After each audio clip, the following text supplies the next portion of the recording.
It's hard to believe that we're coming to the end of season 3 of the Recover Your Soul podcast. And in December, I want to play for you some of the bonus episodes that were for Apple Podcast subscribers and Patreon members. This particular episode is called Relieve Me of the Bondage of Self. And these are words taken from the third step in AA and Al-Anon's 12 steps. This has been a profound part of my life of really seeing that part of me that is bound by what I think my self identity is, by my need to control, my feelings of responsibility of other people's lives. These are those parts of me that have a bondage. And soul recovery has allowed me to let so much of that go. This episode originally aired in September, and I hope you enjoy the episode. My name is Reverend Rachel Harrison, and this is the Recover Your Soul podcast, a spiritual path to a happy and healthy life. I started Recover Your Soul after having profound changes in my life from my recovery of alcoholism, control addiction, and codependency. I was guided to share the tools and principles of spirituality and soul recovery to help others transform their lives as mine was transformed. For us to overcome external circumstances, we must first turn the attention to ourselves, focusing on inner change. Outer positive results in our lives will follow. As a spiritual coach, I can support you on your path to make real changes that will bring you a life of peace, happiness, connection, and abundance. Visit the website recoveryoursoul.net to book coaching sessions, read the blog, listen to some of my original music, and subscribe to receive email updates. I think of Recover Your Soul as a community. Follow us on social media and join the private Facebook group to support each other and connect. For an extra episode each week and to support this podcast, become a Patreon member or subscribe on Apple Podcasts. Together, we can do the work that will recover your soul. You know, I've done a lot of episodes at this point, and so I know that a lot of this is starting to be a turn where maybe you've heard something in one way, but then it'll be in a different way. And in all the spiritual teachings that I am studying, I find that I'm not saying anything new or different that hasn't already been said by somebody. It's hearing it from the perspective or the person or the timing or whatever it is that really is higher power bringing it to you in your time. In your time. So it's funny to sit and try to decide what you guys want to hear, what to think about. And oftentimes, what comes to me is just a single line that is given to me by higher power to expound upon. And the word that was given to me, the line that was given to me in this past week was, relieve me of my bondage of self. Those words are so powerful to me, taken from the third step prayer. Relieve me of the bondage of self. So that's what we're going to dig into today. When I first heard those words the first time I went through recovery, they didn't hit me like they do now. And even 4.5 years into sobriety, spiritual sobriety, physical sobriety, emotional sobriety, those words become more and more profound to me all the time. And I think what gifted words they were back when the big book was written. And the whole third step prayer is really profound, just as it is. God, I offer myself to you to build with me, and do with me as you will. Relieve me of the bondage of self, that I may better do your will. Take away my difficulties, so that victory over them can bear witness to those I can help with thy power, thy love, and thy way of life. But today I really want to lean on that bondage of self, because even today for me, my mind is so much more peaceful. My life is so much more peaceful. Rich just this morning was saying to me how grateful he was that I've been able to maintain my happiness, that was helpful to him while he's been going through this hard time of his finger amputation, partial amputation, and how that was just really hard for him. And if you listen to the episode where he talks about that, you feel the enormity of this life-changing event. Of course, he's going to be fine. Of course, everything is moving forward, but we need to allow our emotions. We need to allow ourselves to actually feel what's going on. And I was able, because I've been doing this work, to allow him to have his own experience and not have it affect deeply my ability to maintain my happiness. And part of that is because I'm doing this work of relieve me of my bondage of self, this need for everything around me to be a certain way for me to feel comfortable and happy. Now that he is mostly recovered and he's just learning how to use it and it's gaining strength and getting less sensitive and the nerve endings are growing back and he's able to do his things again. He's back to drumming. He went whitewater stand-up paddleboarding last weekend and did his thing, and you can feel his confidence starting to come back. But that's not about me, that's about him. And this bondage of self piece is so huge because it reflects in so many areas of our lives. And I think about so often this part of me that was so concerned with what people thought about me, whether I was being the kind of person that people needed, that I was chameleoning into whatever it was that they needed, putting my various masks on to be right and good for everybody around me. Follow the laws, right? Follow the rules. We've been given all these rules from childhood, from religion, from culture, to be a certain way, to be accepted and to be loved. And for many of us, that's the foundation of the pain body that we have inside, the belief systems that are erroneous in how we need to be in the world. We're living from old, tired, not good belief systems. And the same thing comes from this bondage of self, that we really have this jail, this emotional jail. And we decide whether we're going to sit in the jail, the door's wide open, or are we going to be out into the world. And the self, this personality, this person that we believe that we are, that we were told from such a young age needed to be a certain way, it's a big deal to step out of that. It's a big deal to step out of belief systems that were given to you spiritually, religious, culturally, from your parents, to not be doing what they thought that you should be doing. I think all the time about Alex, and that, he has had just such a wow, his journey was just nuts. From middle school on, it was hard, and school wasn't all that easy for him. And when he came out, I have a couple friends who just had babies, and you look at that little baby face, and somewhere in it as a parent, this belief that if we love them just right, if we give them just the right tools, if we say just the right things, that they can grow up without any problems, without any issues. They're going to be fully actualized. They won't have to deal with hardship. And that's just not true. That's not true for anybody. That's actually, if you look around, that's not how life works. But that's what you want for these little babies. And Alex was the ideal little toddler. If you fed him at this time, he would do this. If you put him to bed, if you did the routines, if you did all these things, and he was just the sweetest, cutest, little, easiest little baby. And he went to preschool. And I remember the teacher saying at our first little conference that she had no idea if he knew how to write yet or hold a pencil. And he didn't really do the same, it was a Montessori school, the same kind of work that the other kids did. All he wanted to do was go around and chitty chat with people. Right. And I think, man, if I could have paid more attention to that, but I didn't, because you want him to go on that straight and narrow.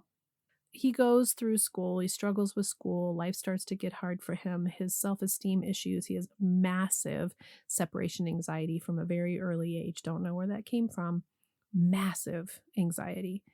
And by the time he gets to middle school, some situations have happened, he's gotten in trouble that actually weren't of his own doing, And now he's got the big, what I call like the big you're in trouble flashlight over him. And he just never got out from under that. And it was really devastating for him. And so now he's gone through all this stuff, legal issues, drug issues, all these things. And as a parent, when I look at who he is as a young adult versus who he was as a little baby, he didn't turn out like what I envisioned that little baby would turn out like. And there were times, I'm going to be totally honest, there were times when they were like high school or college age and other friends, you get together and you talk about your kids, and all these other parents had kids that were good, didn't have any problems, and were seemed like from the surface, from the outside, that everything was going great for them, that they were just these ideal perfect children. And this part of me was angry and jealous and confused and didn't want to tell the story of what was really going on behind the scenes in our family, and it was really painful. And when I came into recovery and I realized that this bondage of self is not only this bondage of myself, but it's this bondage of what I think other people's selves should be. And I began to really let go of that. And Alex started to tattoo himself up and make life choices that didn't align with my life choices. And the more work that I've done of just loving him for exactly who he is, interestingly enough, I'm giving myself permission to love myself exactly as I am. Just saying that is giving me some emotion. It's interesting. I didn't expect that to happen. But it just goes to show you how deep this thing is of us trying to please others and being held hostage by this need to conform, this need to please, to people please, to make sure everybody's okay, to not take care of ourselves, to not see ourselves, not to recognize ourselves, not to embrace who we are for our uniqueness, for our differentness. And it doesn't mean that we have to be wacky and out there in the world, although some of us are. But it means that we don't need to apologize for who we are. And I'm so blessed and happy to watch my son, who's going to be 26 years old coming up next weekend, now being able to be a full-time artist, and that he actually gets paid to do illustrations and to do art for his work. And we always joke that all that time that he spent in school not paying a single bit of attention to class or doing any of his work, which is why he struggled so much, because he was drawing, because he was doing art, because that's what he loved, that he actually just wanted to go around and talk to people and do art, just like in preschool. And when I watch him become who he is and let go of so much of what I held on to and what I think is, quote unquote, what will be accepted by the world, then so much is let go. Relieve me of the bondage of self so I might better do thy will. Well, what is thy will? My spiritual belief and my where I come from, and again, as always in soul recovery, take what works for you and leave the rest. I'm not an expert at anything. This is just my own experience and my own learning from my spiritual journey. When I'm in my bondage of self, I'm trying to inflict what I personally, my ego self, thinks it wants. And so often that is determined by not what's really connected to my higher power. And when I'm in connection and union with my higher power, there's a faith and a knowing and a trust that is so profound. And the interesting thing is that the hard part is then you walk out into the world. When I'm in my own spiritual space and I'm connected to higher power, I feel completely at ease. I feel at peace. I feel supported. I feel loved. I feel good about myself. And then we walk out into the world, and there is our bondage of self. There is the push that we have that is a little bit of a rubbing up against what is the spiritual will, because then we're trying to be this self that needs other people to be what we think that they need to be, or what we think we need to be for them, or just all the complexities of human relationship. So to me, thy will, the will of spirit, is that inner deep knowing. It's not a big, huge voice that comes booming down. It's not, although if you get that lucky, you generally, for most of us, it's something more quiet. It's something more tender. It's those moments when we listen to our guidance or intuition and we make a phone call or we say something to someone that ends up matching up to something that we needed or wanted. It is this owning of the truth of who we are and standing in that without the fear, without the need for outside approval. It's a inner strength. And I believe that the world and the universe wants to give us everything that you want. And I think my belief, again, coming from my belief, is that when you have those strong feelings, those feelings were given to you by the will of the greater good of higher power. That if we're wanting things that are selfish or that are damaging to other people or are harmful in some way or pushing an agenda that isn't of the greater good of everyone, that's probably not the will of spirit. That's probably our ego self thinking that this will solve a problem, that this will fill a hole in ourselves. And this bondage of self, when we say that prayer, relieve me of the bondage of self so that I may better do thy will, to me opens up and says, if I can surrender completely and deeply to the knowledge that I am held by love and compassion, that I am being guided and directed to the right and perfect things, to the right and perfect place, to the right and perfect feelings. And if I honor and know that I am a beautiful, amazing soul, just as I am, that I will be guided and led to what is mine to do, what is my purpose, what is my part, what is my awareness. And in that, we step out of that prison. We walk out of that door that is open and into the truth and the peace that is available to us. And we let go of the need to please others, to change others, to be in control of anything outside of ourselves. Being relieved of the bondage of self. How powerful and profound. I'm grateful every single day that I have become more clear with who I am and allowing myself to have my shadow side, to have deep feelings that aren't always all that great, and to be compassionate and loving to myself in those moments. Also, to have times where there's not a lot of stuff going on in my brain, which is pretty funny. And I like it. It's new to not always be having crazy monkey mind, but to be more peaceful and to trust and allow and just be present in each and every moment, letting go more and more of the past that was not happy, not healthy, remembering the good things, bringing those forward, allowing myself to just be right here, right now, and feel the ease and contentment in that. Noticing when I'm starting to worry or feel anxiety because that's future, that's wanting the future to be a certain way. And to realize that that too is a bondage of self, that we want to control or know or demand an outcome. To just be present right here, right now, peaceful, allowing, compassionate, tender, open, and listening to the guidance of higher power. As always, if you are needing any support in any way on your soul recovery journey, book a coaching session with me. I am here to help either for one session or a multitude of sessions to work through your spiritual path, your soul recovery journey. I'm so grateful that you are here and supporting Recover Your Soul, that you're on this spiritual journey together.